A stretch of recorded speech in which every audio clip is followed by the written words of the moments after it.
Friday. Dito na naman ako sa bus stop, guys. Kakagaling ko lang sa work and nag-aantay ako ng bus. Supposedly 2:10 siya darating, 2:12 na. Di pa siya dumarating, guys. Late siya. It's a calm Friday. Calm kasi hindi naman nagsasnow and hindi siya masyadong malamig. It's 1 degree. 1 degree. Tapos bukas, parang 5 degree. Hindi. 2 degrees. And then, sa Sunday, yun na. According to the weather, it's gonna be so cold starting Sunday hanggang Wednesday ata yun. Sorry guys, ang laloud ng mga sasakyan. So ipapakita ko sa inyo yung kung saan ako nag-aabang ng bus ha. Yan yung weather for today's video. Hindi naman siya, medyo makulimlim lang. Tapos ayan yung mga snow sa gilid guys. So, medyo nagmi-melt ulit siya kasi nga nag-warm up ngayon. Tapos, so ito yung bus stop yan. Nag-aantay ako ng 39 na bus. So, yan yung first bus na sasakyan ko pauwi. And then, ayun na. 2 rides ako magbabas eh. So, that one, the 39. Tapos, sasakay ako ulit ng para Boulevard St. Joseph. So, yun na. So, by the way, update. Diba yung last vlog ko, pumunta ako ng SAAQ para mag-renew ng driver's license. So, ayun na. Pagka-uwi ko, tumawag ako. Tapos, thankfully, fortunately, may nakuha akong schedule for Monday, guys. Monday ng 12:30 noon. So, mag-out ulit ako ng maaga sa work. Tapos pupuntahan ko yung appointment ko. So by appointment only na talaga sila guys. Para daw mas mabilis at smooth sailing yung mga transactions sa loob. Kasi noon nag-a-allow sila ng walk-in, ano.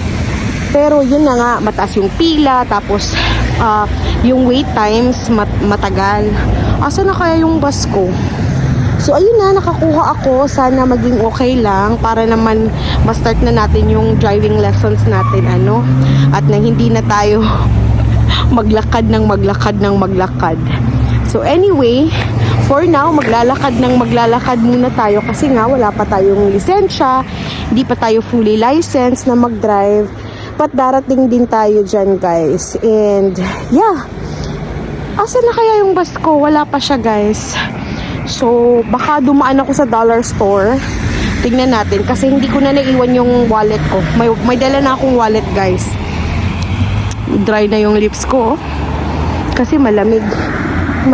Tapos, hindi naman masyadong malamig ngayon. Pero, malamig pa din. So, yun na. Baka dumaan tayo ng dollar store ngayon bago tayo umuwi. Yun lang naman. Wala na akong masyadong update sa inyo.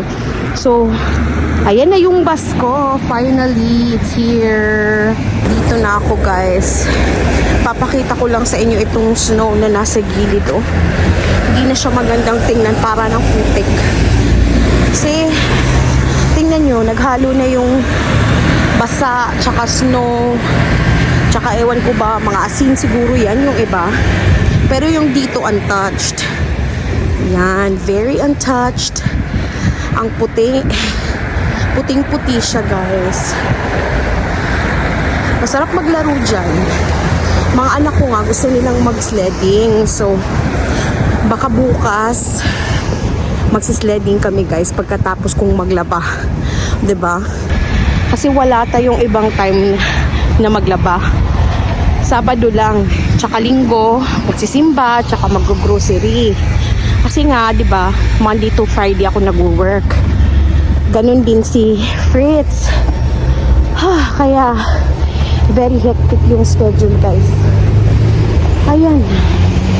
Dito talaga ako dumaan sa may snow. Ang hirap tuloy maglakad. Anyway, ewan ko ba kung dadaan ako ng dollar store. Tingnan natin kung bet kong dumaan. Ito na. Ang taas ng snow, guys, oh. Yan yung snow. Snowbank ang tawag dyan. Snowbank. Yan, dumaan na tayo ng Dollarama. Ito pala yung parang maliit na shopping center dito malapit sa amin. Galleries de Hall. So, ang nasa loob, merong bangko, merong food court sa baba, meron ding mga bilihan konti. Ayan yung nag-video. Ano pa bang nasa loob niyan? May mga bilihan ng sapatos, bilihan ng damit, meron ding bilihan ng cellphone, meron ding bangko, merong gym sa loob ng Galleries de Hall. Tapos ito yung St. Joseph Boulevard, guys. So dyan ako mag-aabang ng pangalawa kong bus. Tingnan nyo yung mga upuan, hindi na maupuan, no? Yung mga benches. Ang dami pa naman, oh. Pero wala. Pero pwede ka namang umupo dyan kung kaya ng puwet mo na malamig, no? So yun na. Hindi naman masyadong maraming tao dito sa amin, guys. Hindi katulad sa Montreal na marami talagang tao, marami yung population. Dito, mostly mga matatanda. So ayan, another entrance papunta dun sa may shopping center. So may sports experts. So kung may bibilhin ka na nandyan lang sa loob, hindi mo na kailangan pumunta ng Ottawa. So ayan na yung bus stop ko. Mag-aantay ulit ako ng bus. Uupo ako dito sa upuan ko. So ito talaga yung upuan ko every single time. Ayan. Kaya naman umupo. Hindi pa masyadong traffic, ano. Wala pang nagsisilabasan kasi 2:30 pa lang. So ayan. Pero hindi naman talaga masyadong nagka-traffic dito, guys, sa lugar namin. Hindi kasi ito malaking syudad. Maliit lang ito na syudad. So ayun na, mag-aantay na tayo dito ng mga 10 minutes ata bago dumating yung next na bus. Hindi naman masyadong malamig, so okay lang nakaupo dito sa labas. Pero usually kapag malamig na malamig, doon ako sa loob ng shopping center nag-aantay ng time ng bus kasi may time siya, may schedule siya.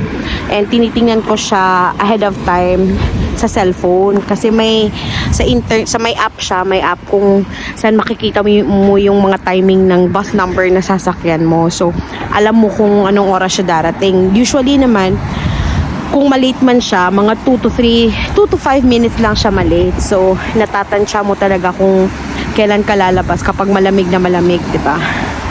So, yun na, Friday. Pag uwi ko ngayon, baka mag-start na ako maglaba para naman bukas relax na. And makapag-spend time na ng oras sa mga bata, ano. Kasi yun lang naman ang ginagawa natin eh. Pagkatapos maglaba, maglinis ng bahay, kailangan mo din spend time sa mga anak mo. Kasi nga, all week, busy kayo. Like sa work, tapos yung mga bata sa school. So, ayun na. Hindi naman kami masyadong naglalabas na outdoor kapag winter kasi nga malamig. Sometimes lang kumakain kami sa labas or yun nga, umiinom ng milk tea.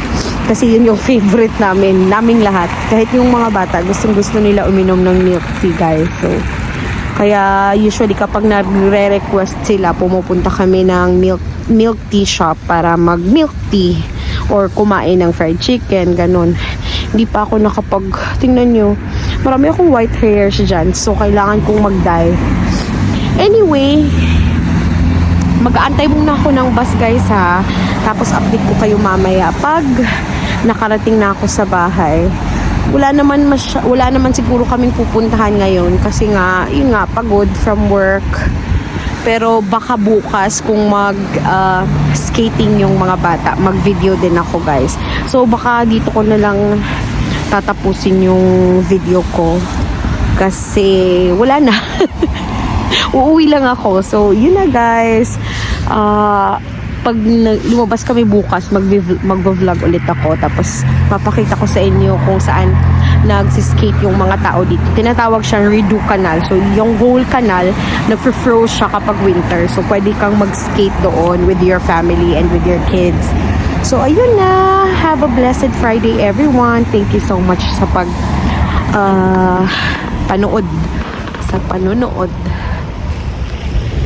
panonood always. Thank you so much. God bless.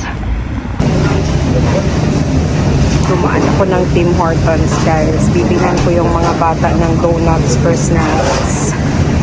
Para naman may makain sila na iba pagdating nila sa house. Yan, ito yung bibilin ko. Ito, yan, yung chimbit. Bibili ako ng 20 pieces. Na chimbit. Tapos, ayan yung menu nila. It's all in French though, kasi nasa Quebec tayo. So, ayun na. Pauwi na ako after this. Ito yung Tim Hortons sa likod ng bahay natin.